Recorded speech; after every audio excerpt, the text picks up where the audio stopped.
Creek today. We got our metal detector and our magnet fishing device. And if you're wondering about what type of magnet to purchase for your magnet fishing, you go on Amazon.com, you check out bigoldmagnetfishing.com. Get yourself a nice magnet, you tie it to a strange knot, and you dip it in the water, you start picking up strange artifacts. Talk about swords and guns, murder weapons, old tools, psychedelic renaissance type of things, all kinds of bullets and strange utensils and all kinds of stuff like that. Well, today we're going to go on down to the Willimantic River. We're going to dip in and take our clothes off, skinny dip, let the test the qualities, touch the spiritual water and while out. Dipping underneath that mystical bridge that I heard is the first spiritual bridge to be built on the east side of the mystical Mississippi River. We're gonna go on down, take our magnet, tie it to a strange rope, and then drop it into the water. We're gonna drop it real deep down into that holy Willimantic River. We're gonna feel the mystical river bottom as it flows. There's all kinds of strange crabs and sea creatures down there. All kinds of intimate spiritual homies chilling on the bottom of the mystical river. Psychedelic shells and whatnot. We're gonna dip and we're gonna suck these shrimps, if they got any metal up in them, onto our strange magnet. Pull them up and we gonna chill with them.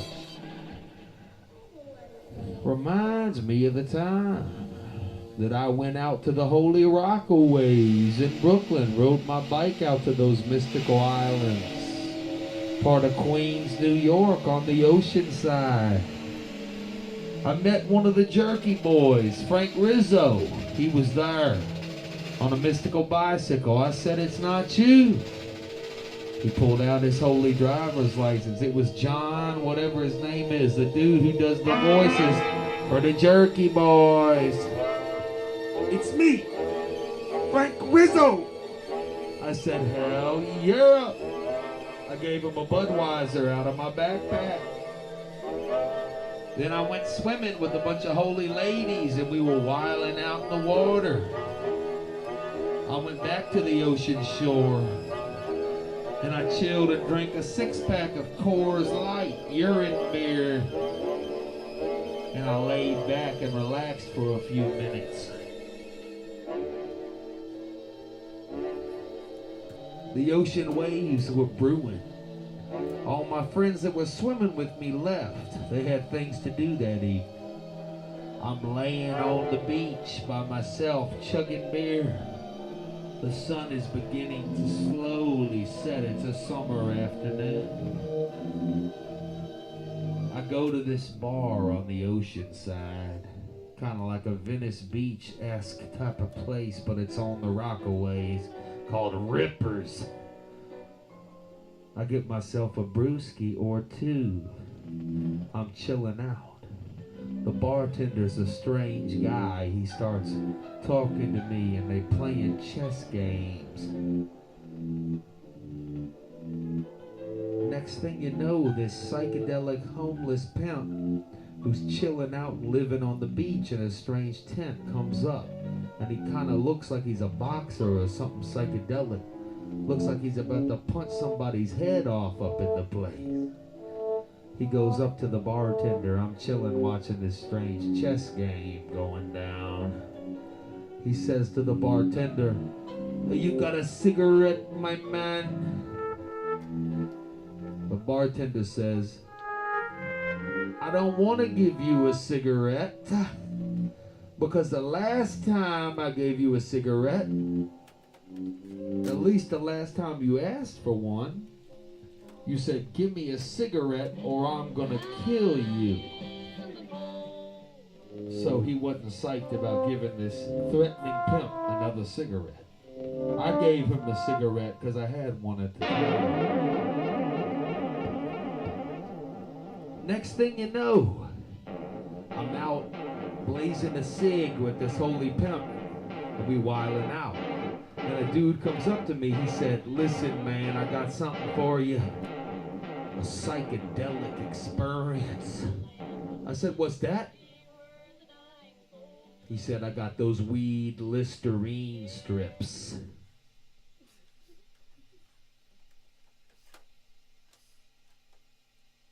I said, "What you talking about? Weed Listerine strips?" And he proceeded to pull out a strange package out of his pocket. It was like a sealed, looked like something you get at the doctor's office that they put on you after they give you a shot or something.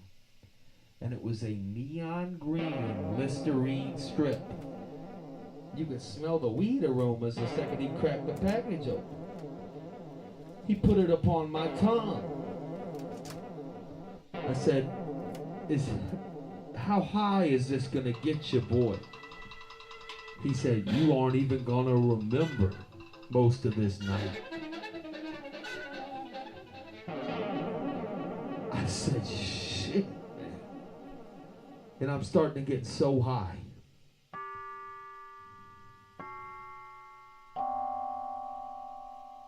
I'm starting to get so blazed. I'm looking around and the wind is blowing. And I realized that I only got like $7 in my pocket. And I got my bicycle with me, but I was trying to like take the subway home because I was mad tired and stuff, you know. So I said, well, I got $7 left. The weed is starting to kick in. It makes me feel like I'm starting to trip on LSD. It's real strong.